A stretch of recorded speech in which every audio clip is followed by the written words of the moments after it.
મિત્રો, ઈસુના દુઃખ સહન સપ્તાહના સોમવારે આપણે મળીએ છીએ ત્યારે સોમવારનું પ્રણાલિકા પ્રમાણેનું આપણું ચિંતન આજે રજૂ કરવામાં આવે છે. એ શરૂ કરાવું તે પહેલાં હું આપનું સ્વાગત કરું છું અને પ્રસ્તુત એપિસોડને સબસ્ક્રાઈબ કરવાને માટે ખાસ વિનંતી કરું છું. વિષય છે ઈસુના સોળથી સાજાપણું. યશાયા 53:4. એક વિખ્યાત એક્ટર, દેશ અમેરિકા, તેમણે ઈસુના દુઃખ સહનની દ્રવી જવાય એવી ફિલ્મ બનાવી.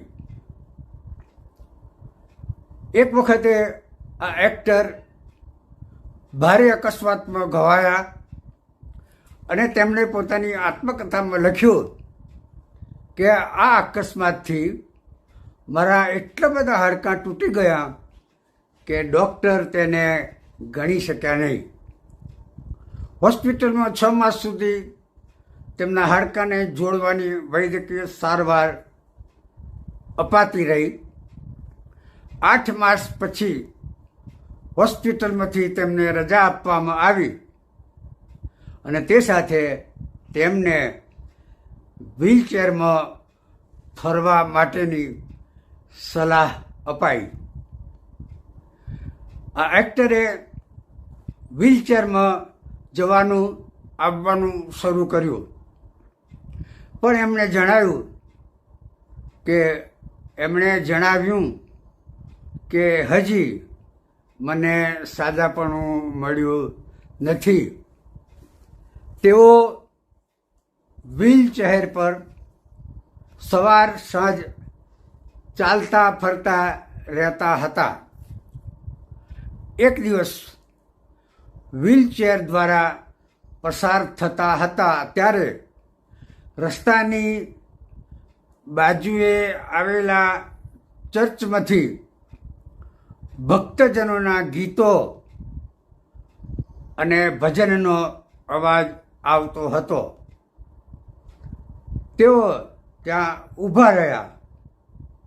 ચર્ચમાં સંદેશવાહક યશાયાના પુસ્તકના 53મા અધ્યાય પર સંદેશો આપી રહ્યા હતા કે તેમના એટલે ઈસુના સોળથી આપણને સાજાપણું મળ્યું છે.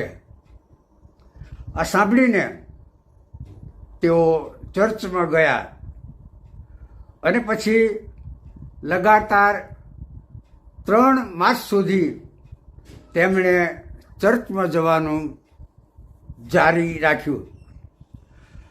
આ અનુભવ પછી તેમણે પોતાના જીવન ચરિત્રમાં લખ્યું છે કે હવે મને પૂરેપૂરી રીતે સાજાપણું મળ્યું છે. કહેવાનું તાત્પર્ય એ છે કે સાજાપણું આપનાર ઈસુ ખ્રિસ્ત હતા.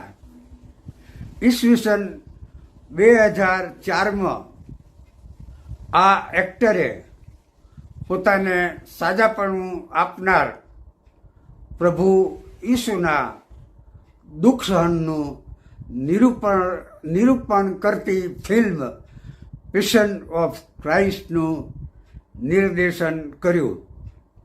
આ જગવિખ્યાત એક્ટર કે જેમણે ઈસુને પોતાનું સ્વાર્પણ કર્યું, જે ઈસુના સોળથી સાજા થયા, જેમણે ઈસુની હૃદયદ્રાવક ફિલ્મ પેશન ઓફ ક્રાઇસ્ટ બનાવી, એ એક્ટરનું નામ છે મેલ ગિબ્સન. ઈશ્વર એમની સેવાઓને આશીર્વાદિત કરે અને એ જ ઈશ્વર આપણને સૌને આપના એમના સ્વરથી આત્મિક રીતે અને દૈહિક રીતે સાદાપણું આપે એ જ પ્રાર્થના. અત્યારે ચિંતનમાં આટલું જ. ફરીથી મળીશું.